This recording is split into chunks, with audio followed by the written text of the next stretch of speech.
Hi everyone, आज के video में हम उन सवालों के बारे में बात करेंगे जो कि वेबसाइट के माध्यम से पे करने के बाद पूछे गए हैं। वेबसाइट पर आपको पता है 3 अलग अलग प्रकार की फैसिलिटी होती है, ईमेल कंसल्टेशन, टेलीफोनिक कंसल्टेशन और एक स्पेसिफिक फैसिलिटी है जिसमें आप अपने हेल्थ इशू के ऊपर डिटेल में बात कर सकते हैं। 2 सवाल है, उनके बारे में हम बात करेंगे। पहला सवाल मैं आपको सुना देती हूँ, नाम बता देती हूँ किसने पूछा है, नहीं तो वो बाद में कमेंट करेंगे यूट्यूब पर कि मैडम आपने हमारा रिप्लाई नहीं किया। कुलजीत जी ने सवाल पूछा है लेकिन उन्होंने कुछ लिखा नहीं है, उन्होंने केवल इतना लिख दिया आई हैव यूरिन प्रॉब्लम, और फिर उनको ईमेल भी भेजा गया। 3 ईमेल में भेज चुकी हूँ, तीनों ईमेल का कोई रिस्पांस नहीं आया। तो यूरिन प्रॉब्लम, क्या यूरिन प्रॉब्लम, आपको क्या हो गया है? डिस्यूरिया हो गया है, जलन हो रही है, क्रोनिक यूटीआई हो गया है, या फिर और क्या कि यूरिन में ब्लड आ रहा है, यूरिन पीली उतर रही है, यूरिन बनती नहीं है, किडनी स्टोन हो गए हैं, क्या हो गया है? आपके हेल्थ इश्यू के ऊपर तब डिस्कशन किया जा सकता है जब आप अपनी प्रॉब्लम के बारे में थोड़ा डिटेल में बताओ। तो क्या करूं मैं, आपके 500 रुपये बर्बाद चले गए। I am really very sorry. मैं पिछले 3 बार आपको ईमेल कर चुकी हूँ, एटलीस्ट ईमेल तो देखा करिए। आपने जो ईमेल एड्रेस भरा है प्लीज उसको देखा करिए। चलिए अब दूसरे सवाल के ऊपर आगे बढ़ते हैं जो कि फुल डिटेल में पूछा गया है। तो सवाल पहले आप लोग सुन लीजिए। नमस्ते मैडम, मुझे लेफ्ट साइड में वेरिकोसील की प्रॉब्लम है। वर्तमान समय में जो लेफ्ट साइड उनका टेस्टिकल्स होता है वहां पर इनको वेरिकोसील की प्रॉब्लम है। हिस्ट्री ये है कि इन्हें 2017 में ग्राउंड पर एक्सरसाइज के टाइम पर टेस्टिकल में इंजरी हुई थी। मैंने फिर लोकल में सेक्सोलॉजिस्ट को दिखाया। पहले तो हम यहीं पर स्टॉप करते हैं। पहली चीज तो टेस्टिकल में इंजरी हुई थी इसको भूल जाओ, ठीक है, याद ही मत रखो कि इंजरी हुई थी। फॉर एग्जाम्पल कोई बच्चे हैं क्रिकेट खेल रहे हैं या फुटबॉल खेल रहे हैं और फिर बॉल आकर या फिर कुछ भी जो भी स्पोर्ट में होता है वो आकर आपके सिर पे लग जाए या कंधे पर आकर आपके जोर से बॉल लग जाए और फिर यहाँ पर आपको घाव हो जाए, तो आप किसको दिखाते हो? आप एक जनरल प्रैक्टिशनर को दिखाते हो, आप सेक्सोलॉजिस्ट को नहीं दिखाते, क्योंकि वो सेक्स वाला विषय नहीं है। ठीक है, ये आपको समझना पड़ेगा। इसको सेक्स वाला विषय नहीं है, ये चोट है। यहाँ पर आपको पेन किलर और बाकी मेडिसिन की ज़रूरत पड़ती है और भी आपके आगे टेस्ट की ज़रूरत पड़ती है, लेकिन ये सेक्स का विषय बिल्कुल नहीं है। तो अनफॉर्चुनेटली ज़्यादातर लोग जब भी कोई जेनाइटल ऑर्गन की प्रॉब्लम होती है उसको तुरंत ही सेक्स के साथ में जोड़ लेते हैं, उसी के ऊपर उनका फोकस रहता है। तो 80% जो प्रॉब्लम्स होती हैं ना वो इसी वजह से बढ़ जाती हैं।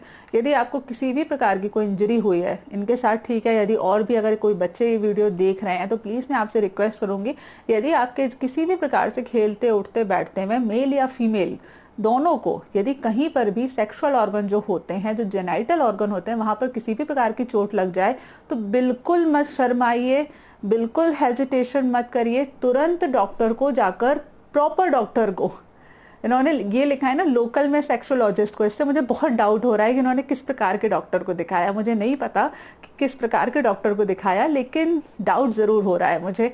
तो प्लीज़ यदि आप लोगों को ऐसी कभी चोट लग जाए तो आपको जो जिनके पास डिग्री होती है, जो डॉक्टर्स होते हैं, जो प्रॉपर डॉक्टर्स होते हैं, है ना, उनको आपको जाकर नॉर्मल तरीके से दिखाना है।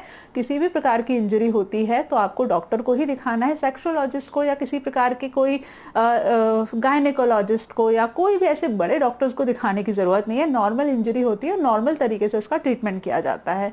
तो पहली चीज़ ये आगे से हर कोई ध्यान रखना। उसके बाद इनका आगे हिस्ट्री ये है कि डॉक्टर ने इनको कुछ ऐसी लोकल पेन किलर वगैरह की मेडिसिन दी और बोला कि ये प्रॉब्लम टैबलेट से ठीक नहीं होगी। इसी चीज़ से मुझे डाउट हो रहा है। अगर किसी चीज़ में चोट लगी है तो वो पेन किलर से ही सही होगी।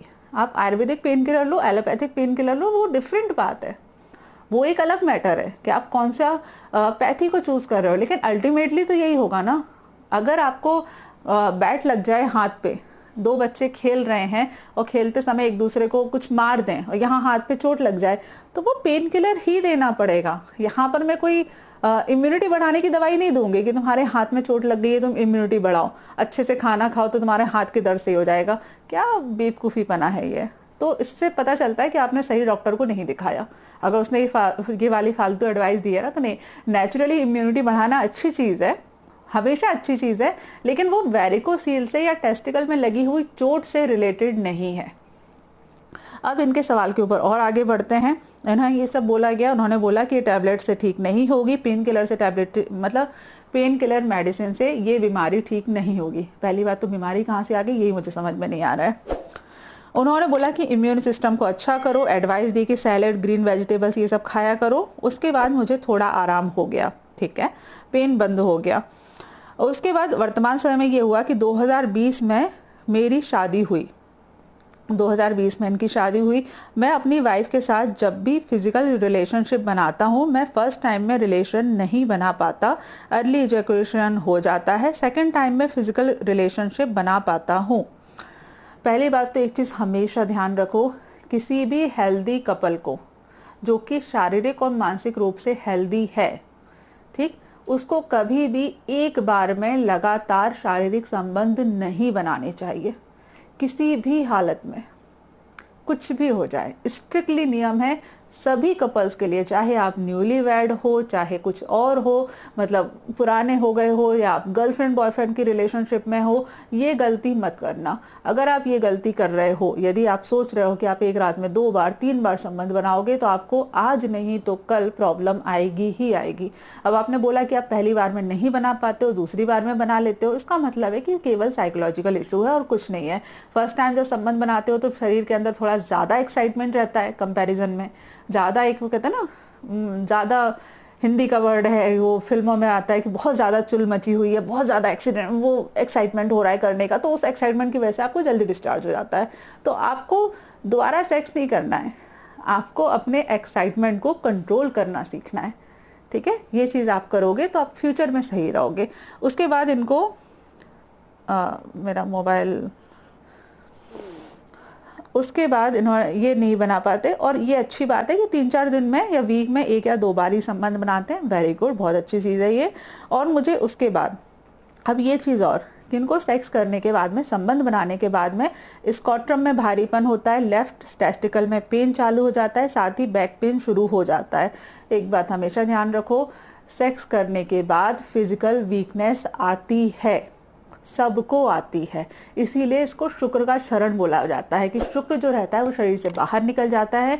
शुक्र हमारे शरीर की सारभूत धातु है, जब ये शरीर से बाहर निकल जाती है तो उसके बाद थकावट सबको आती है, और ये नेचुरल है, इसको कोई बीमारी मत माना करो। सेक्स करने के बाद फीमेल्स हमेशा ज़्यादा एक्साइटेड फील करती हैं, ज़्यादा एनर्जेटिक फील करती है अगर अच्छा सेक्स हुआ है, ठीक है, अच्छा सेक्स हुआ है तो। अगर वो खुश थी सेक्स करने के दौरान तो वो खुश हो जाती हैं। और मेल हमेशा बहुत ही ज़्यादा थका हुआ महसूस करता है, बिल्कुल ऐसा लगता है कि शरीर को अंदर से निचोड़ लिया गया, पूरा शरीर के अंदर जो था वो एजैकुलेशन के साथ बाहर निकल गया। ये एक नेचुरल फिनोमेना है और ये होता है, तो इसको बीमारी मत मानो। उसके बाद इन्होंने इसमें आगे और लिखा है कि ये पेन वगैरह हो जाता है, ठीक है। टेस्टिकल की साइज डिफरेंस है, यहाँ पर भी मैं क्लियर कर दूँ, दोनों टेस्टिकल हमेशा ही डिफरेंट साइज के होते हैं, ये भी नेचुरल फिनोमेना है।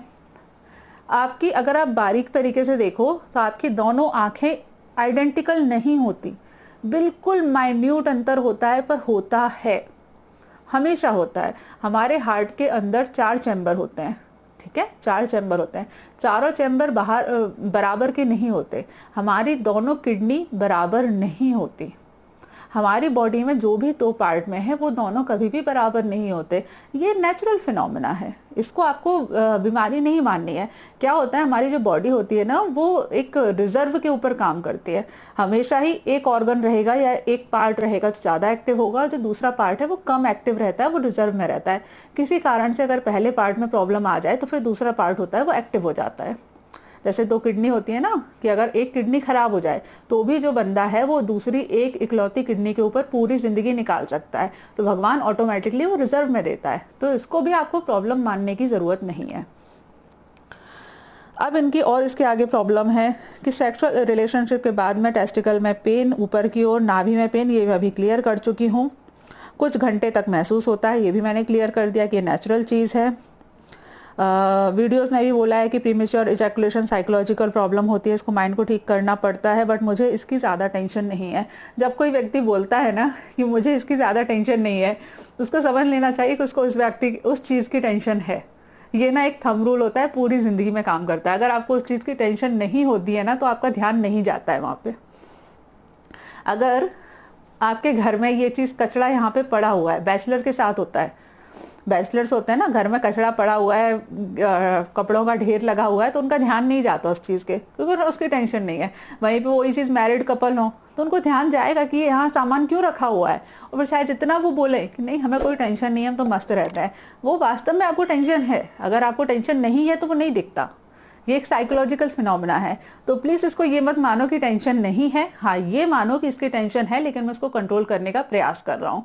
ये अच्छी चीज है कि अगर कोई बोलता है कि हाँ मुझे पता है मुझे इसकी टेंशन है और हम इसको मैनेजमेंट करने का प्रयास कर रहे हैं, हम स्ट्रेस मैनेजमेंट का प्रयास कर रहे हैं, तो वो अच्छी चीज है। स्ट्रेस मैनेजमेंट करते रहिए, है ना, इस चीज को हावी नहीं होने देना है। हमेशा ध्यान रखना है कि ये साइकोलॉजिकल है और इसको आपको साइकोलॉजिकल लेवल पर ठीक करना है।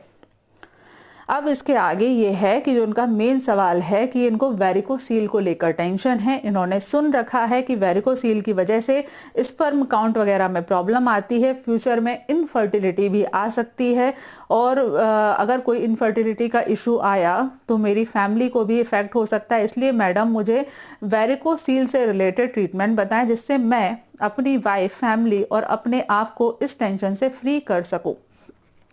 पहली चीज, ठीक है, इनका जो सवाल है लास्ट में इस पे आते हैं। वेरिकोसील से स्पर्मेटोजेनेसिस के ऊपर बहुत ज़्यादा इफेक्ट नहीं पड़ता। आप इंटरनेट पे बिल्कुल रिसर्च कर सकते हो। रिसर्च करना, एक आर्टिकल मत पढ़ना, रिसर्च करना। यदि आप इंटरनेट पे रिसर्च करोगे तो आपको पता चलेगा कि जो वेरिकोसील होता है वो कई लोगों में एसिम्प्टोमेटिक होता है। 70% लोगों में स्पर्मेटोजेनेसिस पे यानी कि स्पर्म के फॉर्मेशन के ऊपर कोई इफेक्ट नहीं दिखाता, 30% लोगों में प्रॉब्लम क्रिएट कर सकता है। तो पहली चीज तो ये। दूसरी बात, स्पर्मेटोजेनेसिस के लिए और बहुत सारे फैक्टर होते हैं जो कि रिस्पॉन्सिबल होते हैं। अकेला वेरिकोसील से कोई खास इफेक्ट नहीं पड़ता। वेरिकोसील का मतलब ये होता है कि वहां की जो वेन है वो डायलेट हो चुकी है, और उन डायलेट की वजह से वहां का स्कोट्रम का जो एरिया है वहां पर आपको काफी ज्यादा खून इकट्ठा दिखाई दे रहा है, जिसकी वजह से वो स्वेलिंग ज्यादा हो जाती है। अब यहाँ पर भी एक चीज आप समझ लीजिए कि जो वेन एक बार डायलेट हो चुकी है, कोई रबड़ होती है, अगर ये रबड़ है इसको मैंने खींच दिया, सॉरी ये तो टूट गई अगर किसी रबड़ को खींच दिया तो वो अगर ढीली हो गई है तो वापस उस शेप में नहीं आएगी, लेकिन उससे ज्यादा ढीली नहीं हो उसको आप कंट्रोल कर सकते हो। तो वेरिकोसील की साइज थोड़ी सी रिड्यूस हो सकती है, लेकिन बहुत ज्यादा रिड्यूस नहीं होगी। माइन्यूट कंडीशन का वेरिकोसील अगर आपको हो गया है तो वो हमेशा रहेगा, ठीक है, लेकिन ये एसिम्प्टोमेटिक होता है। अब आपको करना क्या है वो मैं आपको बता देती हूँ। पहली चीज तो यदि आपको वेरिकोसील है यानी कि आपको ब्लड रिलेटेड किसी भी प्रकार की कोई प्रॉब्लम डेवलप हो रही है, तो दो चीजें ध्यान रखिए। एक्सरसाइज करते समय बहुत अच्छे से ध्यान रखिए कि आपको बेल्ट का इस्तेमाल जरूर करना है। इस प्रकार की एक्सरसाइज बिल्कुल नहीं करनी है जिसमें पेट के ऊपर बहुत ज्यादा वजन पड़ता है, इस चीज को आप ध्यान रखना। कमर वाले जो बेल्ट होते हैं जो लंबर को सपोर्ट करने के लिए होते हैं, उनका इस्तेमाल आपको काफी लंबे समय तक करना है। 4-5 महीने तक इस प्रकार के बेल्ट का आपको इस्तेमाल करना है, ठीक है, ये ध्यान रखना है। आयुर्वेद की एक मेडिसिन है, इसका आपको लगातार 3 महीने तक प्रयोग करना है। एक ही मेडिसिन है, 3 महीने तक आपको प्रयोग करना है। पहली है वृद्धिहर वाटिका, वृद्धिहर वाटिका या वृद्धिहर वटी, ठीक है, इसका आपको प्रयोग करना है 2-2 गोली सुबह शाम खाना खाने के बाद। वृद्धिहर वाटिका या वृद्धिहर वटी 2-2 गोली सुबह शाम खाना खाने के बाद प्रयोग करनी है। साथ में महामंजिष्टादि क्वाथ का आपको प्रयोग करना है, महामंजिष्टादि क्वाथ का आपको प्रयोग करना है। ये 2 मेडिसिन है, इसका आप लगातार 3 महीने तक प्रयोग करिए तो आपकी जो प्रॉब्लम है वो वहीं पर स्टॉप हो जाएगी, फ्यूचर में आगे नहीं बढ़ेगी। स्पर्मेटोजेनेसिस के लिए बहुत सारे दूसरी चीजें होती है जो रिस्पॉन्सिबल होती हैं। मैं आपको एडवाइस ये करूंगी कि यदि आपको इससे जरा सा भी डाउट है, मैरिड हैं आप, आपको डाउट हो रहा है, तो बेहतर ये है कि आप सीमेन एनालिसिस करवा लीजिए। आप एक बार सीमेन एनालिसिस करवा लेंगे, टेंशन फ्री हो जाएंगे कि भाई हमारे इसमें कोई प्रॉब्लम नहीं है, सब कुछ स्पर्म काउंट नॉर्मल चल रहे हैं। आप अपने आप टेंशन फ्री हो जाओगे, ठीक है। अल्टीमेटली आपने इतना बड़ा जो लिखा है उसके पीछे एंड में यही रीजन है ना कि आपको वेरिकोसील की प्रॉब्लम है, आपको टेंशन है कि फ्यूचर में इनफर्टिलिटी ना हो जाए। बेटर है सीमेन एनालिसिस करवा लो, उसमें पता चल जाएगा। यदि कोई प्रॉब्लम आती है, ओलिगोस्पर्मिया होता है, तो आपको उससे रिलेटेड ट्रीटमेंट लेना है। यदि ओलिगोस्पर्मिया नहीं होता है तो टेंशन फ्री रहना है। थोड़े से प्रिकॉशन मैंने आपको बताए हैं, वो प्रिकॉशन आपको फॉलो करने हैं, ठीक है। इतनी चीज करनी है, बहुत ज्यादा एक्स्ट्रा इतना टेंशन लेने की जरूरत है ही नहीं इस चीज में, चलिए इस वीडियो में इतना ही। आई होप आपको ये एक्सप्लेनेशन पसंद आया हो और आपके साथ साथ बहुत सारे दूसरे लोग हैं जिनको हजारों प्रकार की सेक्सुअल प्रॉब्लम रही होंगी, उनको भी थोड़ा सा फायदा रहा हो। बहुत सारे जो डाउट्स होते हैं ना वो क्लियर हो जाते हैं। चलिए इस वीडियो में इतना ही। यदि आपका कोई सवाल है तो वेबसाइट के थ्रू जाकर आप भी पूछ सकते हैं। याद रखिए वेबसाइट में 3 अलग अलग प्रकार की फैसिलिटी है। ईमेल कंसल्टेशन में आपको जो रिप्लाई आएगा वो ईमेल में ही आएगा। ध्यान रखना कौन सा ईमेल भरा है। कई लोग क्या करते हैं, कुछ नया ईमेल आईडी बना के भर देते हैं और फिर भूल जाते हैं, बोलते हैं मैडम रिप्लाई ही नहीं आया। ये गलती मत करना। टेलीफोनिक कंसल्टेशन में फोन पर आपसे बात होगी और वीडियो कंसल्टेशन वाली जो फैसिलिटी है उसमें आपका जो सवाल है उससे रिलेटेड एक स्पेसिफिक वीडियो बनाया जाएगा। ठीक है, 3 फैसिलिटी है, अच्छे से ध्यान रखना। छोटा मोटा सवाल है तो फेसबुक और इंस्टा पर आप मुझे डीएम कर सकते हो और फॉलो जरूर करो यार। छोटी आयुर्वेद की जो सिंपल सिंपल नॉलेज है ना वो आपको फेसबुक और इंस्टा पर मिलेंगी। यूट्यूब पर इतने लंबे वीडियो मिलेंगे। चलिए नेक्स्ट वीडियो में आपसे मुलाकात होती है, तब तक के लिए stay healthy and be happy. Good bye.